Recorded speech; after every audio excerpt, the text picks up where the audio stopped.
All right, welcome back to News Gang. And Kwame, I will let you go in a moment, but I will ask you one final question. I think it is a bit late. You may need to go to sleep, but I'll ask you one question. You've painted such a grim picture of all of this. How do we get out of this? Okay, I think the first is just basically a reality check. We have to accept that petroleum is imported into Kenya. It's not a product that's produced internally within the country. So we try to control the factors that are within within our control, which are basically the taxes and obviously the infrastructure that brings it in, to try and make that as efficient. I think Kenyans should actually accept that the farms that import petroleum should compete, and that the price setting mechanism that has been given to EPRA should actually be should be chucked out. And I think for now, I understand the government is in such serious problems. Obviously, there's no way it needs some of those revenues. But I think that a reduction of some of those taxes while prices are this high would be helpful. But on the whole, we just have to accept that the price control regime and the mechanism that was put in place has not been useful, and perhaps Parliament should reconsider the view of putting it back in place. What Kenyans also need to know is that while the suffering is huge now, I mean, for those who buy fuel, these prices tend to go up and down, and obviously it cannot stay high for too long. I think that will happen, and maybe it will abate towards the end of the year or early next year. But in the meantime, that is a reality that needs to be accepted, and Kenyans need to make decisions around energy consumption based on what's the best price we can get for the moment. Thanks. All right, thank you very much, Kwame Owino, economist. He is the CEO of the Institute of Economic Affairs, giving us very, very interesting insights there about what we're dealing with, a fuel crisis that has triggered all kinds of problems in the economy. We really, really do appreciate your input tonight, and do have a good night. But we are going to detain Dr. Witi here. Gangsters. Well, we're gangsters, so we can do what we like. And detain. But it is this late at night. Yeah. So let's listen to some soundbite from the Deputy President on this latest attempt by the Kenya Conference of Catholic Bishops to reconcile him with his boss. Hawa maaskofu wamesema wanataka kuniweka pamoja na rais. Mimi niko asubuhi na mapema bila condition. Kwa sababu mimi namheshimu rais. Yeye ni mdosi wangu.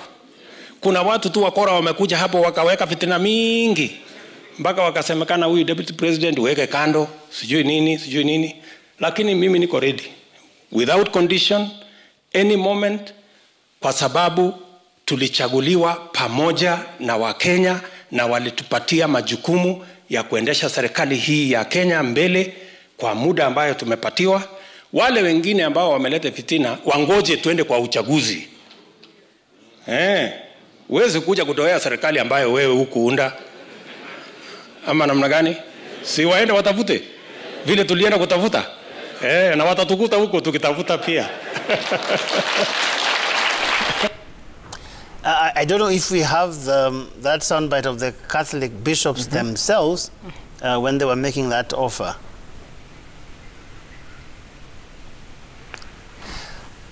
Okay, it does. But anyway, the summary of it all is that they said that they thought that this rift between the president and his deputy is causing tension in the country, is derailing a lot of things in government, and they feared that it could escalate into something a little bit more vicious than the verbal exchanges we've seen. Francis DP there reacting today, saying, Mimi niko tayari. Quite interesting, considering that the president himself, the last time you spoke to him, he said, yeah, Jui. He doesn't know why there's a problem. I found it interesting that when I did the story yesterday, the Catholic bishops talking about a proposal to reconcile the president and his deputy, they were saying they have been speaking to them separately. I also saw other religious leaders say they have been trying to mediate. I don't know who's initiative it is, whether it is the bishop's initiative or the two leaders' initiative to reconcile. But let's put it this way. The bishops are saying they are willing to reconcile them. But it is also important, as they reconcile them, to ask some fundamental questions.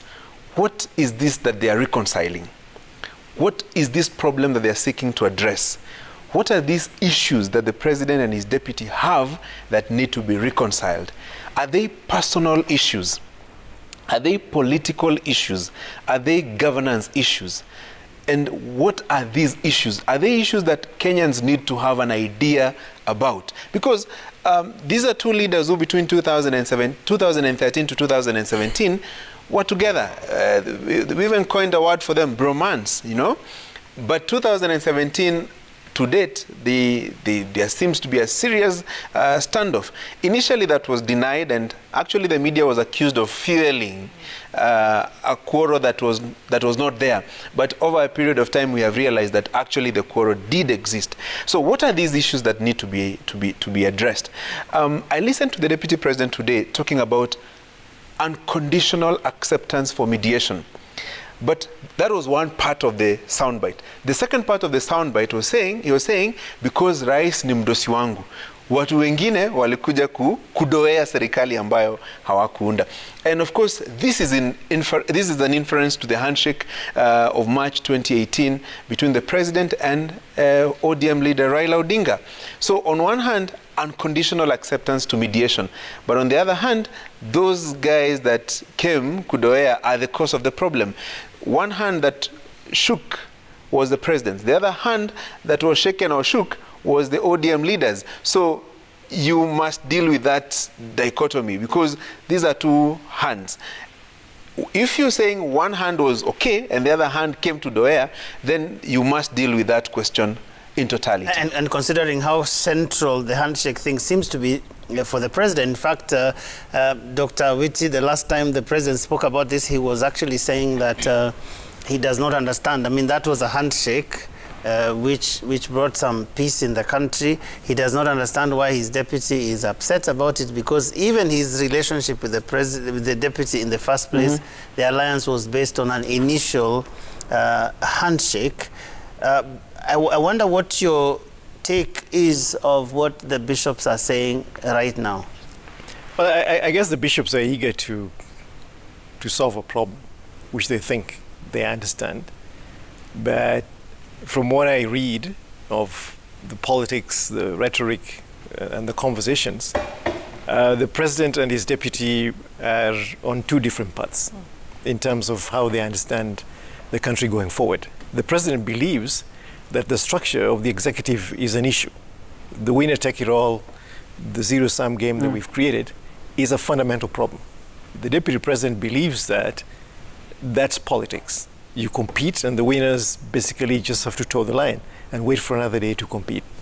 According to the president, the rancorous nature of our contest, the political contest, basically erodes fundamental gains in both democracy and in social development.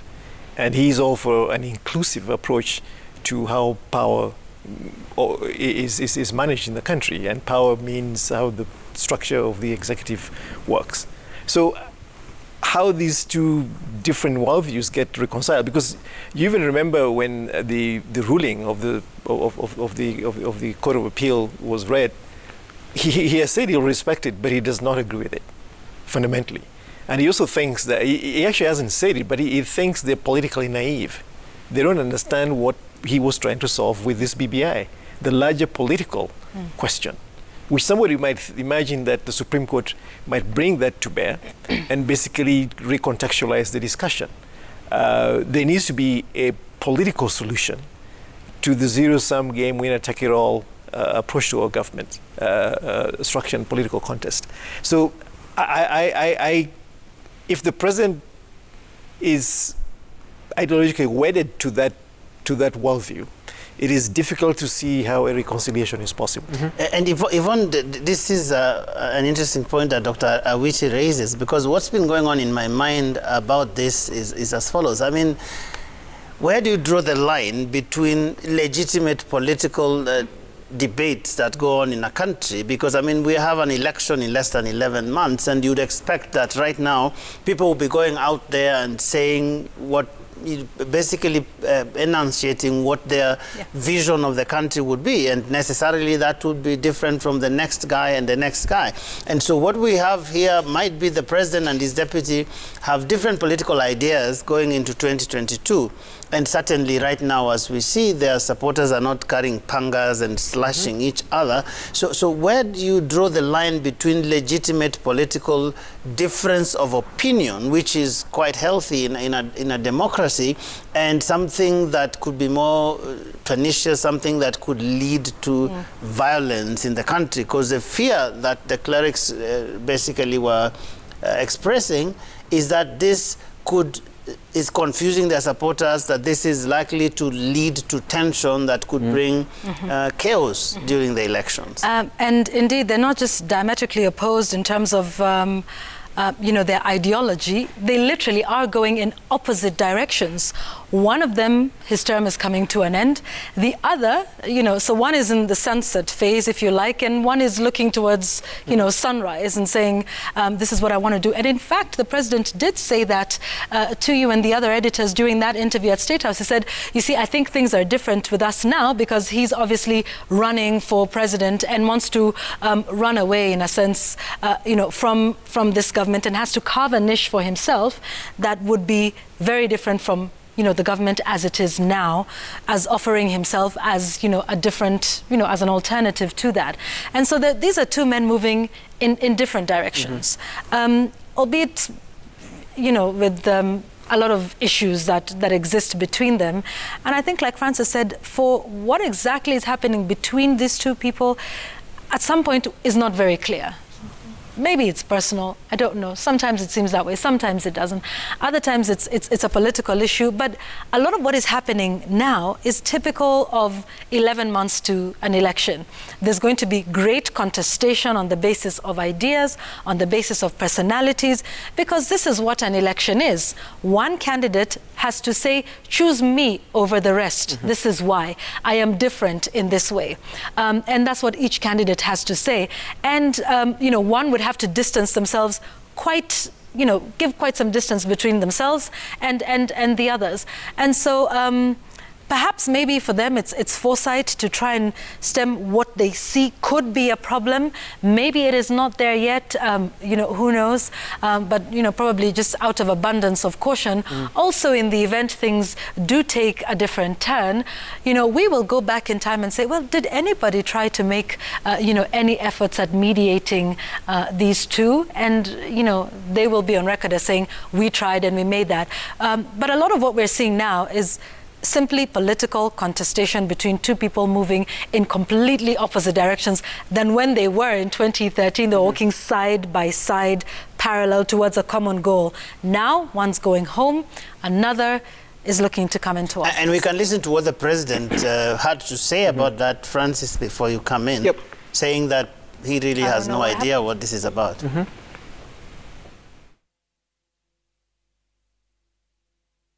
I have no idea what has transpired, except for the fact that probably he is trying to create a base for him and for his future politics, which is his right. I have never denied him that, and he's free to do so. But I feel it is unfortunate that maybe the manner in which he is doing it, by going against the same government that he's serving, I think is wrong. You don't confuse people, on the one hand, you want to sing the praises of a government that you are saying that, yes, this is, we have done, and you want to ride on them. But yet on the other side of your mouth, you're talking another language. So, Francis, the president doesn't know, but the deputy seems to know, because the deputy is saying kuna watu walikuja kudoea somewhere. He seems to believe that the problem came because our watu walileta fitina. But the president is saying that he has no idea. He can only guess that it's because this person is running now. He has all these ideas in his head. That makes this interesting in terms of bringing them together. Yeah, and it is because journalism 101 tells us to listen keenly to what is not being said. as opposed to what is being said. So when the president tells us, I don't know, I think the answer, or what he's telling us, is I know. Because quite a number of things have been said by people purporting to speak on his behalf, including party officials who have gone, addressed news conferences and told us what they consider the source of the problems between the president and the deputy president. You remember that news conference by the Jubilee Secretary General, I think about a week ago, when he told us that stock options of blackmail. Precisely. So when they tell us that is the reason, then you would probably think they have an idea of what's happening. But even during that interview when we went to State House, I would have expected, or I would have been pleased to hear the president himself talk about it and tell us exactly what is the source of this conflict, because he knows what the source of this conflict is. But you see, Joe, this is a conflict or friction between two people who have been very cagey about stating it outrightly. However, those in their teams have been speaking about the differences. They have even purported to tell us what is the cause of the friction. So until these two openly disown what their lieutenants are saying as the reason for the friction, or they clarify what it is, then we will continue to be in this kind of a scenario. And that probably would explain why the bishops are saying they have spoken to both separately, but they don't seem to make a lot of headway in terms of resolving this problem. So maybe we can pick a few bits and pieces of what could be the reason, what could have caused the friction. But what is outrightly clear is that next year's succession race is at the heart of it in one way or another. But at the same time, there's some things that have been said, that there's some things that have been done to both the president and the deputy president by their allies, and nothing has been coming from them in terms of rebuking their lieutenants. We've seen members of parliament bash the president in the presence of the deputy president, and he didn't say anything about it. We've seen scenarios where the deputy president has complained of being undermined by his juniors in government, but the president did not say anything about it. So that tells you that these differences are deep-seated. In fact, there's a soundbite from the deputy president. You remember that interview with Inoro FM, where he spoke about what he would not want his deputy to go through if he becomes president. And he's used the words. Yeah. Oh, we have it? Yeah, we have the bite. Okay, great. Mimi sitakubali naibu wangu kuteswa, kudharauliwa na kufanyiwa yale mimi nimefanyiwa kama naibu wa rais. It is not right. It's not fair. And I want to tell you, kuna watu wengi wanasema, oh, unajua, ni kawaida, ni vile Moi alifanyiwa, ni vile Kibaki alifanyiwa, ni vile. We must stop that nonsense. Yeah? It cannot, it doesn't matter. A wrong thing is a wrong thing. Whether it is done 100 or 1,000 times, it will never be right. You know? It is the wrong thing. Yeah, tells you 4 years into a conflict, seeking a truce now, 11 months to the end of the second term of the Jubilee administration, a tall order. But if the bishops are looking for the reasons for this conflict, they don't need to go past those two sound bites that we've played, where the president is saying, I don't know, and where the deputy president is saying, sitakubali kuteswa. You know, kuteswa is to be persecuted. That is where the issue is. And for me, what's going on in my mind is when he says sitakubali, basically saying his boss amekubali, teswe vile ameteswa, which is a loaded statement coming from him, and thinking about what that reconciliation would look like. Dr. Awiti, what would that reconciliation look like? What would a reconciled president and his deputy really look like? I think the ideological kind of banks to this problem have been defined, and that's where they need to go. The president believes very, very firmly that we have a problem in our political structure, in the way that political contest is structured and the outcomes thereof, and how they affect the ordinary Mwananchi. 2007 is a case in point, and all the kind of tensions that we had in 13 and in 17. You know, the 2002 we just basically escaped because the victory that Kibaki had was resounding, and it was difficult to fiddle with the vote at that time. Now, I think for me that's a fundamental question. It's a fundamental point of departure. It may seem that the deputy president is simplifying the grievance between them, or he's not willing to address the real issue that seems to be at the heart of the difference between them. And it is, the president seems to have a different idea about who succeeds him and how government is structured going forward. Yeah. The celebration and the jubilation around the Supreme Court, around the Court of Appeal ruling is a case in point. The people who assembled to move that process as far as it went, my friend David D and all, have been very, very clear about this constitutional purity as a cardinal philosophical underpinning, and the deputy president has pivoted in that direction. So that to me is the divide. Now, what the bishops are trying to do, I'm not even sure we need to take them seriously, honestly. What is the reconciliation about? What are they afraid of? What do they think President Kenyatta and Deputy President William Ruto going to the 2022 elections on two different camps is going to jeopardize in terms of peace and tranquility in the country? Everybody would like us to believe that Deputy President has Mount Kenya in his pocket, and it's going to be pretty easy to sail through. So I just don't really understand whether bishops are looking to be relevant in a political dispensation that now seems to move away from a focus on religious leaders as grandfathers or godfathers of the nation. Are they looking for relevance? As you said, let's have the political debates. And I like the political contestation. I like the ideological contestation about the structure of government. We took it to the Supreme Court. We've not been able to air those discussions in an open way, in a dispassionate way, in the public domain. Everybody seems to be very emotive about these things, about not expanding government. And there's all kinds of interesting perspectives that are not necessarily based in fact. Now, I don't know where those discussions need to happen in the public forum, whether the media has a huge role to create those fora, to basically drive those conversations. But we need not to run away from hard issues.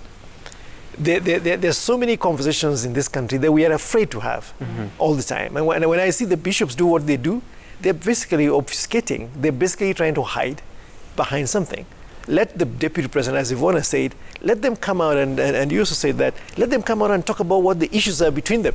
What are they, what should Kenyans basically focus on? Uhuru should come and say, here is what I think about this country going forward. Ruto should say, here's how I want to be a custodian of the order that we have today. And let people have a debate, and we have a ballot. We go and vote, and if your side loses, you basically embrace the winners and we move forward. But we cannot keep running away from the hard discussions and electoral issues that need to define the future direction of our politics. Let's move a little bit, because I know that time is really moving fast. There was one other issue that came up this week, Yvonne. A section of politicians from the Mount Kenya region. I mean, Mount Kenya has become a very interesting hunting ground. Everybody keeps going there 1,000 times. And so Moses Kuria particularly, I don't know if we have the soundbite, but basically laying the conditions that, according to him, will need to be met by people who are courting the region. And I think we don't have that soundbite, but he basically said that they would have to commit to giving the region 40% of cabinet positions, and also the position of running mate. He said that is not negotiable, and that has elicited quite some debate in the country whether they actually can do that, whether they should do that, whether that's a useful conversation in the first place. Isn't it interesting where central Kenya finds itself in this election? And like you said, everybody's courting them. Take a look at what we've seen with Governor Anne Waiguru when she was literally, and you know, according to MP Ayub Savula said, we are courting her.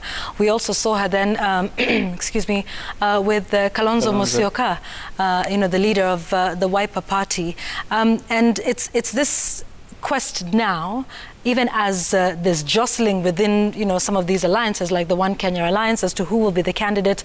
I think the role of the running mate, particularly under this constitutional dispensation, has become an even more pivotal role. This is somebody who is co-elected, and now under the Constitution, we have the office of the presidency that has both the president and the deputy president. And so this is not just about delivering the votes, you know, up until the point of election, and then after that, you're the vice president that's always in the shadows, at least from what we've seen from 2013 to now, is, you know, front and center. And this is, you know, what we want to do, and we want to be part of it, and running the government together even thereafter. And that is where the issues come up. I think, Francis, you said this last week about, you know, promises that are made, all of these things, numbers. And it reminds me of was it, which government was that? 2002. 2002. Yes, where there was a pre-election pact, and within less than 100 days, you know, none of those promises were met about dividing and sharing cabinet positions. But this is the interesting place where they're saying, well, you know, can they field a presidential candidate, seeing as they've had, you know, a president in office for now 10 years, for 2 terms, and what happens now, and what are some of those positions? And I remember also Martha Karua, who was here with Wahiga Maura, you know, saying, you know, we're meeting to discuss issues that pertain to us, and, you know, other regions should do the same. And we're right at that moment in our political, you know, calendar, where everybody is sort of jostling. You're looking at the numbers, what numbers are we bringing on board? So the issue of, one, who will be a running mate, because that's become an increasingly more important position than it was pre-2010. And then 2, the sort of numbers that that individual brings in terms of political numbers, the resources that that individual brings. And then also, of course, you know, then the age-old question of the cabinet, which again, as we were told, was, you know, another flashpoint in the divisions we now see between the president and the deputy president. What was that? The Secretary General of the Jubilee Party called it stock options and, you know, blackmail, and having, you know, half of the cabinet. So this is an interesting space we find ourselves in, you know, I think for central Kenya in our political dispensation. You know, there's a time when I was listening to all of these things, I was reminded of a time, I think it must have been after the 97 election, if I'm not mistaken, where we stayed without a vice president for about 16 months. Right. And so one day, President Moi made a roadside declaration, said, because people had been asking questions, they said, kama hiyo itaongeza ugali kwa sufuria, basi wacha Saitoti aendelee. And it was interesting when I was thinking about this, where people are demanding all of these things, because they're saying we are looking out for the interests of our region. And I thought, wait a minute, so the interest of the region is actually having a running mate? Like, how does that inaongeza ugali aje kwa sufuria? That there is a sense in which all of these things, at the end of the day, they just hold this prestige that we have this or we have the other. Because if you think about it truly, the evidence says something different. When you think about places that are produced presidents or running with deputy presidents, vice presidents, whatever, cabinet ministers and that sort of thing, it does not necessarily translate into something that the people down there will feel. But here's a situation where now the conversation seems to be that our interests as a region has to be taken care of, and the way you take care of them is by giving us slots in the cabinet, is by giving us a position such as that of deputy president, as opposed to all these lofty things that we've been told that, oh, this time, you know, this is not going to be about kugawana viti. You remember that was a conversation that was going on a lot in the last couple of months, that, you know, let's now talk about the small person, let's talk about how to uplift various people. And in fact, I just wanted to add something onto that. So the detractors of BBI, some of whom are in the political space now, said that BBI was all about positions, creating positions for people and sharing those positions. Yet now they are the same ones making demands of certain positions, you know, in the country for their areas and their communities. Particularly odd, yes. But there's nothing odd about it. We've said here time and again, even facing criticism, that our politics is ethnic-driven, and that's what we're seeing now. So no surprises there. But I think, sorry. Yeah. I think what we need to understand is this is posturing of the political elite. Yeah. When you talk about positions, what position will Wanjiku get in government? If you even say one community gets 40% of cabinet posts, you're talking about Karune or Chepkurui, what positions will they get in that 40% divide? This is the political elite basically looking for a survival mechanism to perpetrate themselves in perpetuity in government. So when Bosses Kuri or whoever talks about a deputy plus 40% of cabinet positions, they're basically saying we, the political elite from central Kenya, who purportedly will be speaking on behalf, this is what we want. That's what we want. Now, because it's interesting that the same individuals who are now talking about these positions have basically lampooned the president and said he has done nothing for central Kenya and put him in a very, very difficult position where he now has to explain what he has actually done for that region.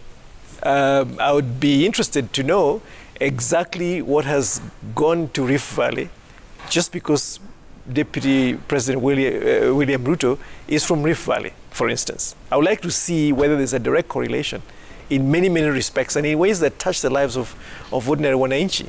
If it's not just about the political elite basically coming to the gravy train and basically looting and plundering the country, because this is all about power and positions to the political elite. It's got nothing to do with the issues that we're discussing just before this segment, which is the effect of fuel prices on the livelihoods of ordinary Kenyans, on pocketbook issues. When a mother cannot afford paraffin to even light a small lamp for their kids to study and do their homework tonight.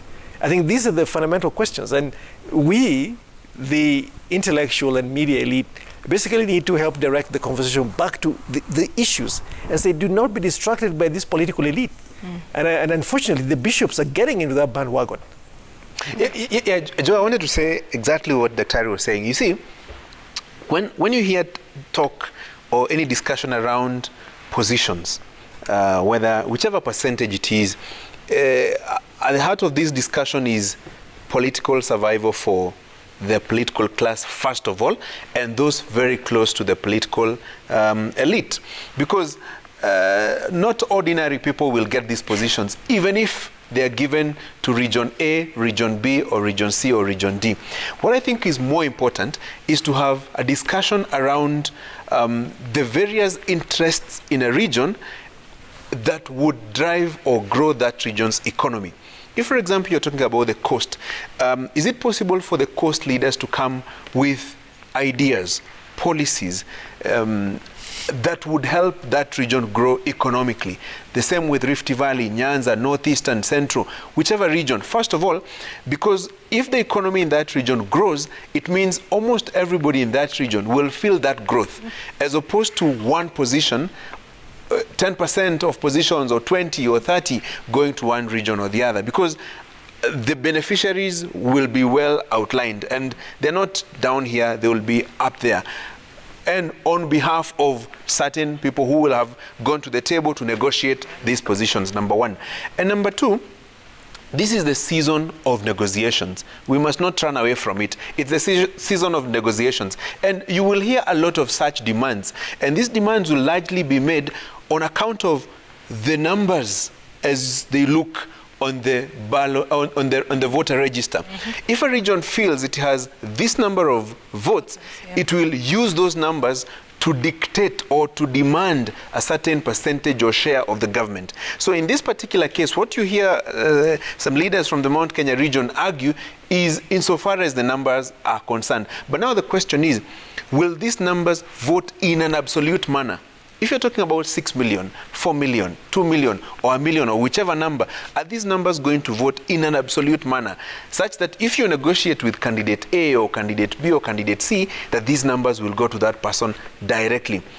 It is also possible that there will be quite some fragmentation in some of these regions. A certain number of votes may go here, another portion there, and so on and so forth. But it is the season of discussions. Let's see how it goes. But don't be surprised with this interest. And why Mount Kenya region? Because the region finds itself in a very peculiar situation. Over a period of time, you've had a candidate on top of the ticket over a period of time. This time, it looks a little difficult, though there are some candidates from the region. Mwangi wa Iria, the governor of Murang'a, Justin Muturi, the Speaker of the National Assembly, Jimmy Wanjigi, who is seeking the ODM ticket. Actually, today he was in Homa Bay, and he said something very interesting. I don't know whether we have that soundbite. Robert can play it. It's not a secret that Baba and others have been saying that Baba has one last bullet. That bullet is here in Homa Bay. That is here. That is here. We are clear about Fagia Wote. That is a slogan and a message we are going to Zambaza all over this country. They must get. Yeah, you hear what Jimmy Wanjigi is saying. He's that bullet that Baba has been saying is the last one. Well, the discussions are out there. So it is the season of many aspirants, joining the race. Obviously, quite a number of them will fall by the wayside as this discussion progresses. And ultimately, we may end up with candidates who will, as it were, look at the scenario, the reality of the day, and say, is it possible to get 50% plus one of the votes that will be cast in the presidential race? Is it possible to get 25% of the votes that will be cast in 24 counties? If the answer is yes, you move to the next level. If the answer is no, sit down. Okay, I think we need to take this discussion home. Dr. Witsi, I don't usually do this. Is there anything that you think we should say which we haven't said so that we end this? I think what we need to think about is what are the substantive agendas that should shape the discussion. And I think I get disheartened when we start to clamor as regions and say what is it for people, when the reason for devolution was basically to put the power to determine economic destiny in the hands of local people to make those determinations. So why is there so much energy and so much focus in the central government again? That this is like pre-devolution. We've gone back to pre-devolution, where now power is basically an issue at the central level. And I think part of the reason is we have a lot of second-term governors, and their focus now is at a national level. And this is why the discussion has become so pivotal, and the political contest is now squarely in Nairobi, not in the regions.